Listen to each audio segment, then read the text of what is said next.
আসসালামু আলাইকুম। এইচএন বাংলা সংবাদে সবাইকে স্বাগত জানাচ্ছি। আমি নাইম ফাথুম মুবিন। শুরুতে বিআরবি কেবলস সংবাদ শিরোনাম। দুর্নীতিবাজদের সব তথ্য আছে প্রধানমন্ত্রীর কাছে, কাউকে ছাড় নয় জানালেন ওবায়দুল কাদের। সরকারের দায় জনগণকে বহন করতে হচ্ছে বলছে বিএনপি।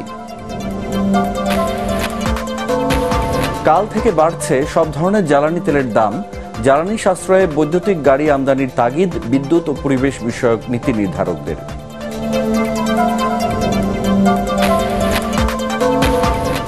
যুক্তরাষ্ট্র সহ বিশ্ব মোড়লদের সদিচ্ছা ছাড়া ফিলিস্তিনে ইসরায়েলি আগ্রাসন বন্ধ করা সম্ভব নয় মনে করেন সাবেক পররাষ্ট্রমন্ত্রী আব্দুল মোমেন। এবং কিরগিজস্তানে ভাগ্য বদলাতে গিয়ে মানবেতর জীবন কাটাচ্ছেন বাংলাদেশি কর্মীরা। এজেন্সি ও দালাল চক্র দায়ী বলছেন পাচারের শিকার শ্রমিকরা। বিএনপির মুখে গণতন্ত্রের বুলি, ভূতের মুখে রাম নাম বলে মন্তব্য করেছেন আওয়ামী লীগ সাধারণ সম্পাদক ওবায়দুল কাদের। বিএনপির গণতন্ত্রকে কারফিউ গণতন্ত্র হিসেবে আখ্যায়িত করে তিনি বলেন, জিয়াউর রহমান বহুদলীয় গণতন্ত্রের নামে হ্যাঁ না ভোট প্রবর্তন করেছিলেন। ধানমন্ডিতে আওয়ামী লীগ সভাপতির রাজনৈতিক কার্যালয়ে সংবাদ সম্মেলনে এসব কথা বলেন সেতুমন্ত্রী। প্রধানমন্ত্রীর কার্যালয়ের অভিযুক্ত কর্মকর্তাদের শাস্তি দেওয়ার বিষয়টিকে দৃষ্টান্ত হিসেবে আখ্যায়িত করে তিনি বলেন, দুর্নীতি কারা করছে তার সব তথ্য আছে প্রধানমন্ত্রীর কাছে। মিজান শাহজাহানের রিপোর্ট। আওয়ামী লীগ সভাপতির রাজনৈতিক কার্যালয়ে সংবাদ সম্মেলনে সমসাময়িক বিষয় নিয়ে কথা বলেন দলের সাধারণ সম্পাদক ওবায়দুল কাদের। তিনি বলেন, সরকার পতনের আন্দোলনে বারবার ব্যর্থ হয়ে বিএনপি নেতারা হতাশ। সম্মেলন ছাড়া বছরের পর বছর মির্জা ফখরুল ইসলাম আলমগীরের মহাসচিব পদে থাকার বৈধতা নিয়ে প্রশ্ন তোলেন তিনি। মির্জা ফখরুলের কি বৈধ অধিকার রয়েছে? তার গঠনতন্ত্রে সে লঙ্ঘন করেছে। সম্মেলন ছাড়া মহাসচিব কত বছর? তাদের গণতন্ত্র ছিল কারফিউ গণতন্ত্র। তাদের মুখে গণতন্ত্রের বুলি, ভূতের মুখের আমরা। সম্প্রতি সরকারের দুজন কর্মকর্তাকে সরিয়ে দেওয়ার প্রসঙ্গ উল্লেখ করে আওয়ামী লীগ সাধারণ সম্পাদক বলেন, বিএনপির আমলে প্রধানমন্ত্রীর কার্যালয় দুর্নীতির আখড়ায় পরিণত হলেও কাউকে শাস্তি দেওয়া হয়নি। আমি মন্ত্রী, আমি যদি কোনো দুর্নীতি করি সেটা কি বিনা বিচারে শেষ হয়ে যাবে? প্রধানমন্ত্রীর কাছে সব খবর আছে। তার অফিসেরও কিছু লোকের বিরুদ্ধে ব্যবস্থা নিয়েছে। বিএনপি আমলে তারা কি তাদের কোনো লোককে শাস্তি দিয়েছে? ওবায়দুল কাদের আরো বলেন, পুলিশের সাবেক আইজি গ্রেপ্তার হবেন কিনা সে বিষয়ে দুদক মামলা করলে আদালত সিদ্ধান্ত নেবেন। তো মামলা করার পরে তো আদালত ঠিক করবে তাকে গ্রেপ্তার করবে, কখন করবে, জেলে পাঠাবে, এটা তো প্রক্রিয়ার মধ্য দিয়ে হবে। দেশের অর্থনৈতিক অবস্থা নাজুক হলে বিশ্ব ব্যাংক ও আইএমএফ পাশে থাকতো না বলে মন্তব্য করেন আওয়ামী লীগ সাধারণ সম্পাদক ওবায়দুল কাদের। মিজান শাহজাহান, এটিএন বাংলা, ঢাকা। দ্রব্যমূল্যের ঊর্ধ্বগতিতে মানুষের জীবন যখন দুর্বিষহ, তখন আবারও জ্বালানি তেল ও পানির দাম বাড়ানোর প্রমাণ করে সরকার নিজেদের স্বার্থ রক্ষায় ব্যস্ত বলে অভিযোগ করেছেন বিএনপি নেতারা। জিয়াউর রহমানের মৃত্যুবার্ষিকী উপলক্ষে নয়াপল্টন কেন্দ্রীয় কার্যালয়ের সামনে গণদোয়া মাহফিলে দলের স্থায়ী কমিটির সদস্য মির্জা আব্বাস বলেন, সরকারের দুর্নীতির দায় জনগণকে বহন করতে হচ্ছে। ক্ষমতাসীন দলের বিএনপিকে ধ্বংসের চেষ্টা সফল হবে না জানিয়ে তিনি বলেন, বিএনপি আবারও গণতন্ত্র ফিরিয়ে আনবে। জাতীয় প্রেস ক্লাবের সামনে আরেক অনুষ্ঠানে বিএনপির সিনিয়র যুগ্ম মহাসচিব রুহুল কবির রিজভী বলেন, বেনজির আজিজদের দুর্নীতি অপকর্ম ফাঁস হওয়ায় প্রমাণ হয়েছে যে আওয়ামী লীগ দুষ্কৃতিকারীদের দল। মাত্র 3.5 বছর, এই 3.5 বছরে উনি বাংলাদেশকে যা দিয়ে গেছেন, তলাবিহীন ঝুড়ি থেকে যেখানে উঠিয়ে এনেছিলেন বাংলাদেশকে, সেই বাংলাদেশকে আবারও তলাবিহীন করে ফেলেছে আজকের এই সরকার। এমনি তো দ্রব্যমূল্যের ঊর্ধ্বগতি মানুষের নাভিশ্বাস হয়েছে, আর 2.5 টাকা তেলের দাম বাড়ানোর অর্থ হলো সকল জিনিসের দাম বেড়ে যাওয়া। বাইরে আগে শুনতাম বর্গিরা দেশে আসতো, লুট করে চলে যেত, এখন বর্গিরাই ক্ষমতায় বসে গেছে। যুক্তরাষ্ট্র সহ বিশ্ব মোড়লদের সদিচ্ছা ছাড়া ফিলিস্তিনে ইসরায়েলি আগ্রাসন বন্ধ করা সম্ভব নয় বলে জানিয়েছেন সাবেক পররাষ্ট্রমন্ত্রী doctor A K. Abdul Momen. Debate for democracy আয়োজিত ছায়া সংসদে তিনি এই মন্তব্য করেন। অনুষ্ঠানে ফিলিস্তিন সংকট নিরসনে আন্তর্জাতিক চাপ সৃষ্টিতে মুসলিম বিশ্বের ঐক্যবদ্ধ ভূমিকা সহ 7 দফা সুপারিশ তুলে ধরেন ডিবেট ফর ডেমোক্রেসির চেয়ারম্যান হাসান আহমেদ চৌধুরী কিরণ। বিস্তারিত জানাচ্ছেন একরামুল হক সায়েন। ফিলিস্তিনে ইসরায়েলি আগ্রাসন নিরসনে করণীয় বিষয়ে ছায়া সংসদের আয়োজন করে ডিবেট ফর ডেমোক্রেসি। অনুষ্ঠানে বক্তব্য রাখেন সাবেক পররাষ্ট্রমন্ত্রী একে আব্দুল মোমেন। সংকট নিরসনে দুটি পৃথক রাষ্ট্র প্রতিষ্ঠার তাগিদ দিয়ে তিনি বলেন, এজন্য কেবল মুসলিম বিশ্বের ঐক্যবদ্ধ আন্দোলনই নয়, দরকার আন্তর্জাতিক শক্তিগুলোর ইতিবাচক ভূমিকা। আগ্রাসন বন্ধ করতে হবে, আমেরিকা ছাড়া ইসরায়েল কখনো বন্ধ হবে না। আন্তর্জাতিক সকল রাষ্ট্রের সদিচ্ছা এবং অফকোর্স মুসলিম রাষ্ট্রগুলোর ঐক্যমত, এই দুটাই হয়তো আমাদের একটা সমাধানের পথ করবে। এ সময় বাংলাদেশের পাসপোর্টে ইসরায়েল প্রসঙ্গ বাদ দেওয়ার বিষয়েও কথা বলেন সাবেক পররাষ্ট্রমন্ত্রী। কথা বলেন মোড়ল রাষ্ট্রগুলোর খবরদারি প্রসঙ্গেও। কোনো দেশ আমাদের উপর কিছুটা খবরদারি করতে চান এবং আমাদের আঞ্চলিক এই শান্তি স্থিতিশীলতা বিঘ্ন করার জন্য অনেক প্রচেষ্টা চালান। সৌভাগ্যের বিষয় যে আমাদের প্রতিবেশী রাষ্ট্রসমূহ তাদের এই ফিলসফিটা গ্রহণ করে নাই। মুরলদের কথায় আমরা প্রভাবিত হব না। অল কান্ট্রিজ এক্সেপ্ট ইসরায়েল সেটা ডিলিট হয়েছে। এটা খুব দুঃখজনক। একটা জার্মান কোম্পানি আমাদের পাসপোর্ট তৈরি করে, তারা পয়সা বাঁচানোর জন্য নাকি এটা এই এক লাইন বাদ দিয়েছে, কিন্তু আনফরচুনেটলি আমাদের তারা কনসাল্টই করেনি। ফিলিস্তিনিদের লড়াই পৃথিবীর সব মানুষের লড়াই উল্লেখ করে ডিবেট ফর ডেমোক্রেসির চেয়ারম্যান হাসান আহমেদ চৌধুরী কিরণ ইসরায়েলের পক্ষ নেওয়া দেশগুলোর বিরুদ্ধে চাপ সৃষ্টির আহ্বান জানান। বাংলাদেশের প্রত্যেকটি নাগরিক ফিলিস্তিন জনগণের পক্ষে, বাংলাদেশের সরকার ফিলিস্তিন জনগণের পক্ষে। বাংলাদেশের জনগণের পক্ষ থেকে ফিলিস্তিনি জনগণের পক্ষ অবলম্বন করতে এখানে কোনো দ্বিধা বিভক্তি নাই। নব্য হিটলার নেতানিয়াহুকে প্রতিহত করবার জন্য আজকে মুসলিম বিশ্বকে ঐক্যবদ্ধ হয়ে আজকে যারা পরাশক্তি রয়েছে তাদেরকে কনভিন্স করে আজকে আমাদের ফিলিস্তিনি যে সমস্যা রয়েছে সেই সমস্যাটাকে আমাদেরকে দূর করতে হবে। গাজা উপত্যকায় ত্রাণ সহায়তা সহ অবকাঠামো পুনর্নির্মাণে আন্তর্জাতিক তহবিল গঠনেরও তাগিদ দেন তিনি। একটা আন্তর্জাতিক তহবিল গঠন করে ফিলিস্তিনি মানুষের মুখে হাসি ফুটিয়ে মুসলিম উম্মার স্বার্থে আমরা যাতে সকল ঐক্যবদ্ধভাবে এই ফিলিস্তিন রাষ্ট্রকে একটা স্বাধীন রাষ্ট্র হিসেবে দেখতে পাই।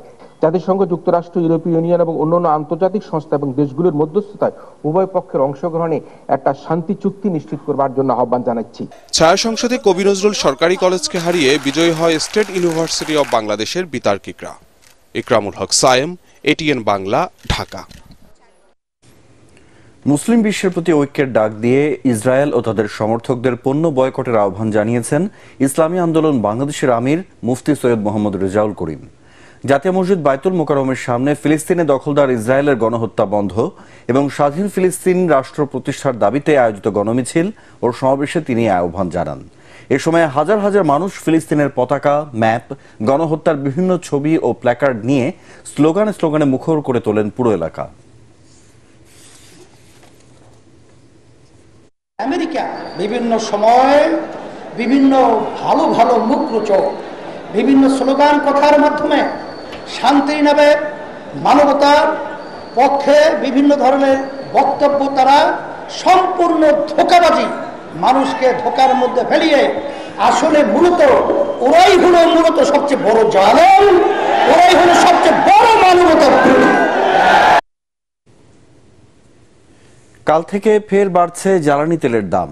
বিশ্ববাজারের সঙ্গে সামঞ্জস্য রেখে স্বয়ংক্রিয় ফর্মুলার আলোকে প্রতি মাসে জ্বালানি তেলের নতুন মূল্য সমন্বয়ে প্রজ্ঞাপন জারি করেছে বিদ্যুৎ, জ্বালানি ও খনিজ সম্পদ মন্ত্রণালয়। এতে ডিজেল ও কেরোসিনের বিদ্যমান মূল্য লিটার প্রতি 75 পয়সা বাড়িয়ে 107 টাকা 75 পয়সা, পেট্রোলের দাম 2.5 টাকা বাড়িয়ে 127 টাকা এবং অকটেনের দাম 2.5 টাকা বাড়িয়ে 131 টাকা নির্ধারণ করা হয়েছে। বিশ্ববাজারে জ্বালানি তেলের দাম কমলেও মার্কিন ডলারের বিপরীতে টাকার অবমূল্যায়নের কারণে বাংলাদেশে জ্বালানি তেলের দাম বাড়ছে। পরিবেশ রক্ষা ও জ্বালানি সাশ্রয়ে বৈদ্যুতিক গাড়ি আমদানিতে শুল্ক কমিয়ে আনার তাগিদ দিয়েছেন নীতি নির্ধারকরা। বিদ্যুৎ ও জ্বালানি প্রতিমন্ত্রী বলেন, দেশের অর্ধেক ব্যক্তিগত ও গণপরিবহন বৈদ্যুতিক হলে বছরে সাশ্রয় হবে অন্তত $1 বিলিয়ন। অন্যদিকে জনস্বাস্থ্য ও পরিবেশ রক্ষার বিষয়টি বিবেচনায় নিয়ে প্রযুক্তি ব্যবহারে বিশ্বের সাথে তাল মিলিয়ে এগিয়ে যাওয়ার তাগিদ দিয়েছেন বন, পরিবেশ ও জলবায়ু পরিবর্তন বিষয়ক মন্ত্রী সাবের হোসেন চৌধুরী। ফজল রাব্বি রিপোর্ট। কাতারের রাস্তায় চলছে বৈদ্যুতিক গাড়ি গণপরিবহন। অথচ বিশ্বে জ্বালানি তেল উৎপাদনে অন্যতম শীর্ষ দেশ কাতার, বিশ্বের তৃতীয় বৃহত্তম গ্যাসের ভাণ্ডারও এই দেশটিতে। কিন্তু তারপরও জ্বালানি সাশ্রয়, শব্দদূষণ রোধ ও পরিবেশ প্রতিবেশের সুরক্ষার কথা ভেবে ব্যাপকভাবে বৈদ্যুতিক যানবাহনকে উৎসাহ দিচ্ছে দেশটি।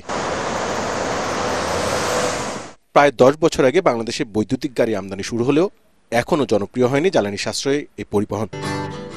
বিশ্লেষকরা মনে করেন, আমদানি শুল্ক ও নিবন্ধন জটিলতার কারণে বৈদ্যুতিক গাড়ি বিক্রি বাড়েনি।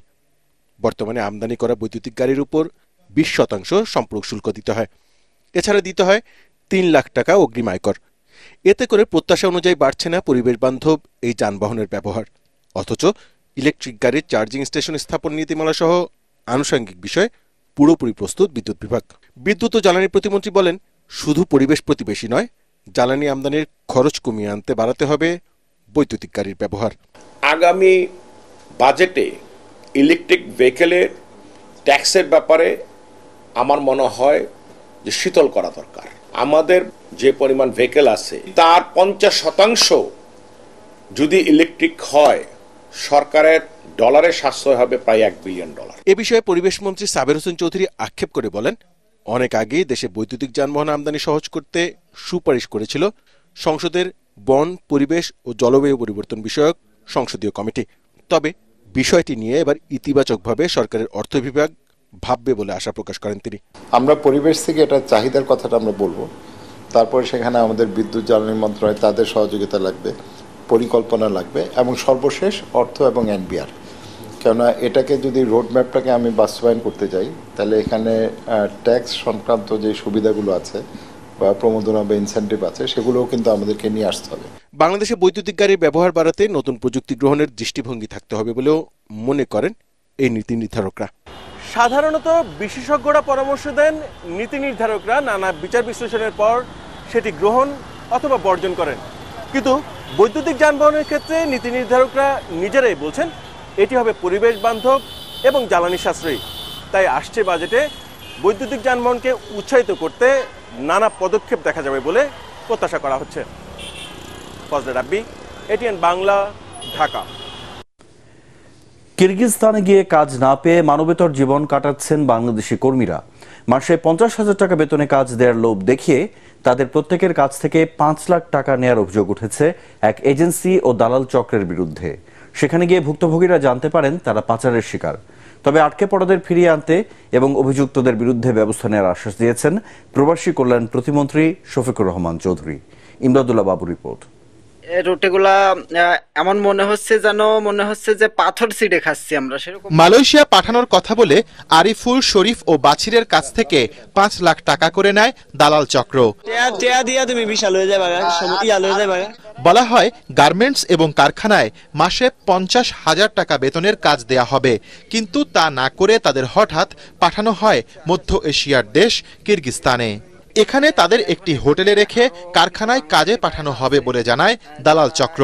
তবে হাতে টাকা ফুরিয়ে যাওয়ায় হোটেল ভাড়া বহন করতে পারেন না কর্মীরা, ফলে সেখান থেকে বের করে দেওয়া হয় তাদের।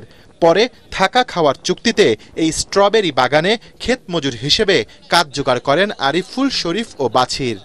তাদের মতো বদ্ধ এই কন্টেইনারে মানবেতর জীবন কাটছে আরও 1/2 বাংলাদেশি কর্মীর। বেতন চাইলে করা হয় নির্যাতন, দালালকে কর্মস্থলে পাঠানোর তাগিদ দিলে কর্মীদের দেয়া হয় হত্যার হুমকি। বলছিল আপনার প্যাকেজ দিনে চাকরি দিবে, প্যাকেজ দিনে চাকরি নাই, কোনো খানা দানা দিচ্ছে না, ঠিক করে 2 বেলা রুটি দিচ্ছে। ভাই দালালকে ফোন দিলে বলবে চাকরি দিচ্ছে। আমাদেরকে সারাদিন মারধরের ভিতর রাখছে, মারধর করে আমাদের বাড়িতে ফোন দিয়ে বলতেছে টাকা পয়সা পাঠানোর জন্য। ভাই 5 লাখ টাকা দিয়েছি, জমি জায়গা বিক্রি করে আইছি, কেউ সুদের উপর টাকা নিয়ে আইছে, হাত দিনা করে আইছে, কিন্তু ভাই আমাদের কোনো পরিস্থিতি নেই, এখন আমরা সবাই বিপদে। দালালের নাম হইছে আক্তার আর নাসিম দালাল। আর আপনাদের দালালের নাম কি ভাই? ভাই দালালের নাম হইছে মাসুম জহির। এটার নাম জহির আর দালালের নাম হইছে আলী। গেল মার্চে বিএমইটি ছাড়পত্র এবং ভিসার জন্য কাকরাইলের ধানসিঁড়ি ইন্টারন্যাশনাল নামের এই রিক্রুটিং এজেন্সির মাধ্যমে তাদের ফাইল প্রক্রিয়া করা হয়। এ বিষয়ে সেই রিক্রুটিং এজেন্সিতে গেলে স্বত্বাধিকারী দাবি করেন কর্মীদের অভিযোগ সঠিক নয়। না, আমি ফাইলও প্রসেস করি না, হয়তো আমাদের পোলা ফাইলের নিচে থেকে কোনো জায়গা থেকে ফাইল প্রসেস করছে কিনা সেটা আমি জানি না। একটা লোকও পাঠাইনি, এটা কেউ প্রমাণ দিতে পারবে না। আপনার স্টিকার কি আর আমি ছাপে লাগাবো নাকি? না, যে কেউ লাগাইছে দেখেন, এই যে দেখেন, এই বইটা কিন্তু আমার নামে মেন পাওয়ার হয় নাই। আপনার নাম না হলে আসলো কেন এটা? শ্রম অভিবাসন বিশ্লেষকরা বলছেন, এজেন্সিগুলোর ওপর সঠিক তদারকি না থাকায় মানব সম্পদ রপ্তানির নামে এভাবে মানব পাচারের শিকার হচ্ছেন কর্মীরা। তাদেরকে আমরা দূতাবাসের মাধ্যমে ফিরিয়ে আনা যায় কিনা সেই চেষ্টা দ্রুত করতে হবে। কাজ নাই, খাবার নাই, যেখানে সে প্রতিনিয়ত কষ্টের মধ্যে থাকতেছে, সেভাবে যদি কেউ কর্মী প্রেরণ করে থাকে তাদেরকেও কিন্তু আমাদের গোয়েন্দা সংস্থা হোক, আইন প্রয়োগকারী সংস্থা হোক, তাদের মাধ্যমে বের করে তাদের উপযুক্ত শাস্তির ব্যবস্থা করা, যাতে ভবিষ্যতে এই ধরনের কর্মীদেরকে যারা শ্রমের ঘামে বিদেশে গিয়ে অর্থ প্রেরণ করবার জন্য নিজের জীবনটাকে বিসর্জন দিতে চায় তাদের সাথে কেউ প্রতারণা করতে না পারে। তবে এই ঘটনা তদন্ত করে ব্যবস্থা নেওয়ার আশ্বাস দিয়েছেন প্রবাসী কল্যাণ ও বৈদেশিক কর্মসংস্থান প্রতিমন্ত্রী শফিকুর রহমান চৌধুরী।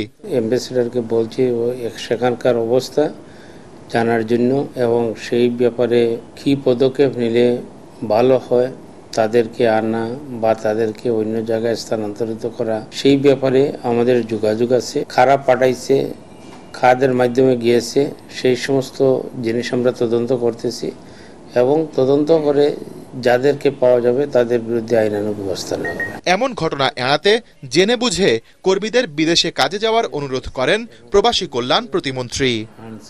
ইমদাদুল্লাহ বাবু, ATN বাংলা, ঢাকা। কোরবানি ঈদকে ঘিরে এবার আগেভাগে অস্থির মশলার বাজার। সপ্তাহের ব্যবধানে 10 টাকা বেড়ে খুচরা বাজারে প্রতি কেজি পেঁয়াজ বিক্রি হচ্ছে 80 টাকায়। ভারত ও চায়না আদার দামও বেড়েছে কেজিতে 20 টাকার বেশি। বাড়তি রসুন, জিরার দামও।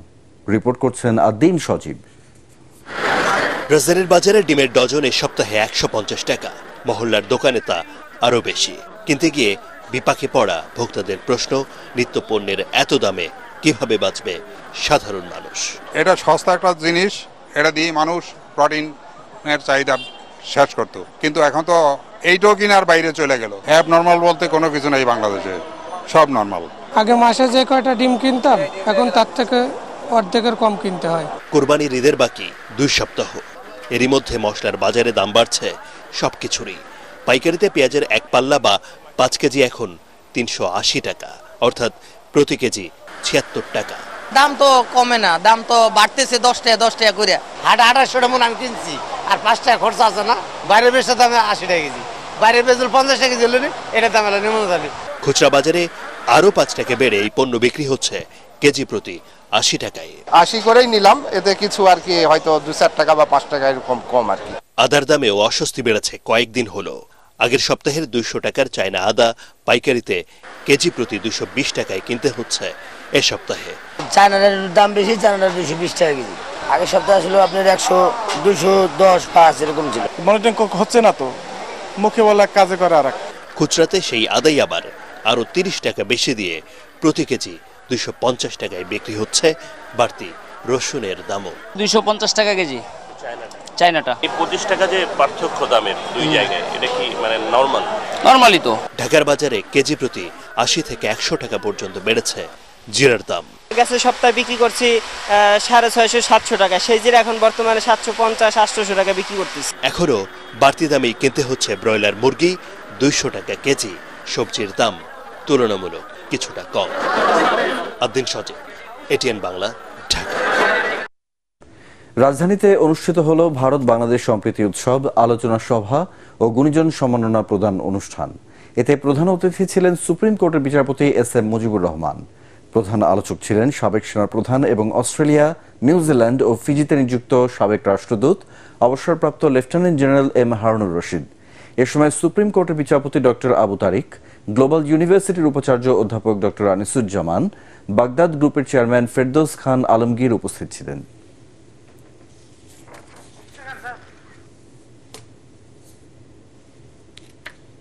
এবারে আল আরাফা ইসলামী ব্যাংক অর্থ সংবাদ।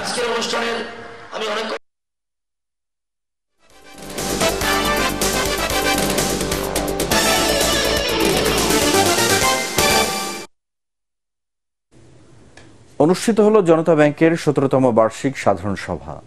ব্যাংকের মোট আমানতের পরিমাণ গত বছরের তুলনায় জনতা 8.75% বৃদ্ধি পেয়েছে। একই সাথে ঋণ ও অগ্রিমের পরিমাণ 15.47% বেড়েছে। 2023 সালে ব্যাংকের পরিচালন মুনাফার পরিমাণ 584 কোটি টাকা এবং নিট মুনাফার পরিমাণ 55 কোটি টাকা। ব্যাংকের চেয়ারম্যান অধ্যাপক ডক্টর SM মাহফুজুর রহমানের সভাপতিত্বে অনুষ্ঠিত সভায় ব্যাংকের MD and CEO Abdul Jabbar, বিভিন্ন বিষয়ে বক্তব্য দেন।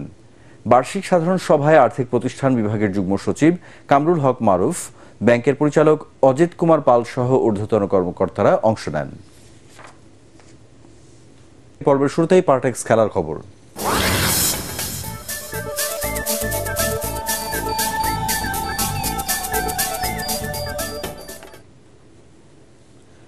দেশের হয়ে আরও একটি বিশ্বকাপ খেলতে চান সাকিব আল হাসান। বিসিবি প্রকাশিত এক ভিডিও বার্তায় দেশসেরা অলরাউন্ডার বলেন, ব্যক্তিগত কোনো অর্জন নয়, দলের জেতার জন্যই মাঠে নামবেন তিনি। এস এম আশরাফের রিপোর্ট। বয়স 38-এর কাছাকাছি, ক্রিকেটের সাথে এখন রাজনীতিতেও জড়িয়ে পড়েছেন। তাই সাকিব আল হাসানের আন্তর্জাতিক ক্যারিয়ারের শেষ দেখে ফেলেছিলেন অনেকেই। এই টি-20 বিশ্বকাপের পরে ব্যাট প্যাট তুলে ফেলছেন যারা এই ভেবে হতাশ হচ্ছিলেন, তাদের আশ্বস্ত করলেন বিশ্বের অন্যতম সেরা এই অলরাউন্ডার। যখন শুরু করেছি ক্রিকেট খেলাটা যে এতদিন খেলতে পারবো প্রথমত, দ্বিতীয়ত প্রথম বিশ্বকাপ থেকে শুরু করে এই বিশ্বকাপ পর্যন্ত যতগুলো টি-20 ওয়ার্ল্ড কাপ হলো সবগুলোতে পার্টিসিপেট করতে পারছি। সো আমার জন্য এটা গর্বের এবং আনন্দের। অ্যাট দি সেম টাইম যেহেতু দেশকে রিপ্রেজেন্ট করছি, অনেক ভালো লাগার একটা জায়গা আছে। আমি আর রোহিত শর্মা হয়তো দি অনলি 2 প্লেয়ার যারা এই সবগুলো টি-20 ওয়ার্ল্ড কাপ খেলেছে। আশা করবো যে আরও একটা ওয়ার্ল্ড কাপ যেন খেলতে পারি, তার আগে এই ওয়ার্ল্ড কাপে যেন পারফরমেন্সটা অনেক ভালো থাকে, বাংলাদেশ যেন অন্যান্য যে কোনো টি-20 ওয়ার্ল্ড কাপের থেকে বেটার রেজাল্ট করে আসতে পারে। যুক্তরাষ্ট্র এবং ওয়েস্ট ইন্ডিজের উইকেট অনেকটা বাংলাদেশের মতো বলে কিছুটা সুবিধা পাবে বলেই বিশ্বাস করেন সব ফরম্যাট মিলিয়ে 14,000-এরও বেশি রান করা এই ক্রিকেটার। আমার সেকেন্ড হোম, সেটা ঠিক আছে, হোম অ্যাডভান্টেজ পাবে কিনা বলাটা মুশকিল, কিন্তু আমার মনে হয় পাবে। ওয়েস্ট ইন্ডিজ ও আমেরিকা দুইটা জায়গায়, এর আগে আমরা ফ্লোরিডাতে যখন খেলেছি তখনও বাংলাদেশ ভালো করেছে। ওয়েস্ট ইন্ডিজে আমরা সবসময় ফেভার পাই, কারণ ওই দেশের পিচগুলো অনেকটা আমাদের মতোই হয়ে থাকে। সো আমি আশা করছি যে দুই জায়গায় আমরা অ্যাডভান্টেজ পাবো। এ সময় তিনি বলেন, ক্রিকেটারের দায়িত্ব থেকেও সংসদ সদস্যের ভূমিকা পালন করাটা তার জন্য বেশি কঠিন। আমার নামের পাশে আমি কিছু দেখতে চাই না, একটা জিনিসই চাই যেন বাংলাদেশের হয়ে কন্ট্রিবিউট করতে পারে, এই ওয়ার্ল্ড কাপে যেন বাংলাদেশের হয়ে ভালো কিছু করতে পারে। S M Ashraf, ATN Bangla. শেষ করার আগে বিআরবি কেবল সংবাদ শিরোনামগুলো এক নজরে আরেকবার। দুর্নীতিবাজদের সব তথ্য আছে প্রধানমন্ত্রীর কাছে, কাউকে ছাড় নয় জানালেন ওবায়দুল কাদের। সরকারের দায় জনগণকে বহন করতে হচ্ছে বলছে বিএনপি। কাল থেকে বাড়ছে সব ধরনের জ্বালানি তেলের দাম, জ্বালানি সাশ্রয়ে বৈদ্যুতিক গাড়ি আমদানির তাগিদ বিদ্যুৎ ও পরিবেশ বিষয়ক নীতি নির্ধারকদের।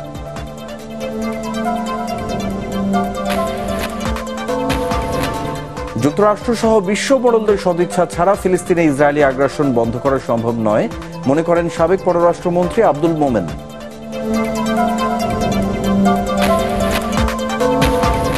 এবং কিরগিজস্তানে ভাগ্য বদলাতে গিয়ে মানবেতর জীবন কাটাচ্ছেন বাংলাদেশি কর্মীরা, এজেন্সি ও দালাল চক্র দায়ী বলছেন পাচারের শিকার শ্রমিকরা।